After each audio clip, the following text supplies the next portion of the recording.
سلطان نور الدین جنگی کا ہیبتناک خواب اور مدینہ آمد۔ سلطان نور الدین عادل بادشاہ، متقی اور صاحب اوراد و وظائف تھے، جس نے تاریخ میں بڑا نام پیدا کیا۔ نور الدین 1118 عیسوی میں پیدا ہوئے اور 1146 عیسوی سے 1174 عیسوی تک 28 سال حکومت کی۔ اس نے مسیحیوں سے بیت المقدس واپس لینے کے لیے پہلے ایک مضبوط حکومت قائم کرنے کی کوشش کی اور اس مقصد کو حاصل کرنے کے لیے چھوٹی چھوٹی مسلمان حکومتوں کو ختم کر کے ان کو اپنی مملکت میں شامل کر لیا۔ شروع میں نور الدین کا دارالحکومت حلب تھا۔ 549 ہجری میں اس نے دمشق پر قبضہ کر کے اسے دارالحکومت قرار دیا۔ دوسری صلیبی جنگ میں فتح کی بدولت ہی مسلمان تیسری صلیبی جنگ میں فتح یاب ہو کر بیت المقدس واپس لینے میں کامیاب ہوئے۔ اس زمانے میں مصر میں فاطمی حکومت قائم تھی، لیکن اب وہ بالکل کمزور ہو گئی تھی اور مصر چونکہ فلسطین سے ملا ہوا تھا، اس لیے مسیحی اس پر قبضہ کرنا چاہتے تھے۔ یہ دیکھ کر سلطان نور الدین نے ایک فوج بھیج کر 564 ہجری میں مصر پر بھی قبضہ کر لیا اور فاطمی حکومت کا خاتمہ کر دیا۔ سلطان نور الدین زنگی اور روضہ رسول صلی اللہ علیہ وسلم کی حفاظت کی سعادت۔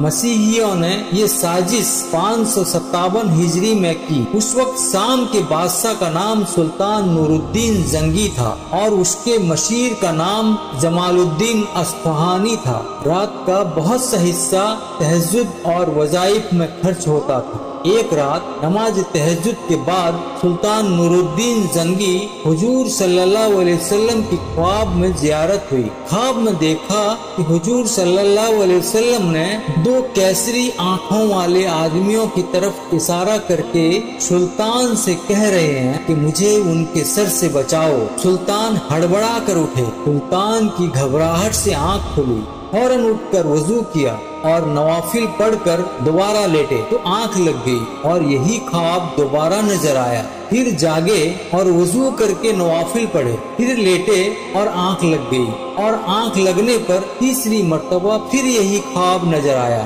تو اٹھ کر کہنے لگے کہ اب نیند کی کوئی گنجائش نہیں۔ فوراً رات ہی کو اپنے وزیر کو بلایا جس کا نام جمال الدین تھا اور نیک صالح شخص تھا، اور اسے سارا قصہ سنایا۔ وزیر نے کہا کہ اب دیر کی کیا گنجائش ہے، فوراً مدینہ طیبہ چلیے اور اس خواب کا تذکرہ کسی سے نہ کیجیے گا۔ بادشاہ نے فوراً رات ہی کو تیاری کی اور 20 مخصوص خدام کو ساتھ لے کر اونٹنیوں پر بہت سا سامان اور مال و متاع لدوا کر مدینہ طیبہ کو روانہ ہو گئے اور دن رات چل کر 16ویں دن مصر سے مدینہ پہنچے۔ مدینہ طیبہ سے باہر غسل کیا اور نہایت ادب و احترام سے مسجد شریف میں داخل ہوئے اور روضہ جنت میں 2 رکعت نفل پڑھے اور نہایت متفکر بیٹھے سوچتے رہے کہ کیا کریں۔ جب اہل مدینہ جمع ہوئے تو وزیر نے اعلان کیا کہ سلطان زیارت کے لیے تشریف لائے ہیں اور اہل مدینے پر بخشش و اموال بھی تقسیم ہوں گے، اور بہت بڑی دعوت کا اہتمام کیا جس میں سارے اہل مدینے کو مدعو کیا۔ بادشاہ کے حکم سے سارے لوگ حاضر ہوئے، خیرات شروع کی۔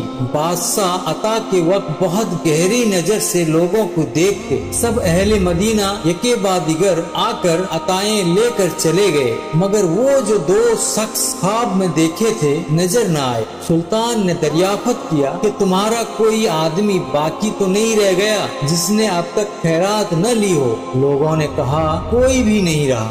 سلطان نے کہا اچھی طرح غور کرو اور سوچ کر بتاؤ تاکہ کوئی محروم نہ رہ جائے۔ بہت غور اور بار بار کہنے پر لوگوں نے کہا کہ 2 نیک مرد متقی پرہیزگار مغربی بزرگ ہیں، وہ کسی کی چیز نہیں لیتے، خود بہت کچھ صدقات خیرات اہل مدینے پر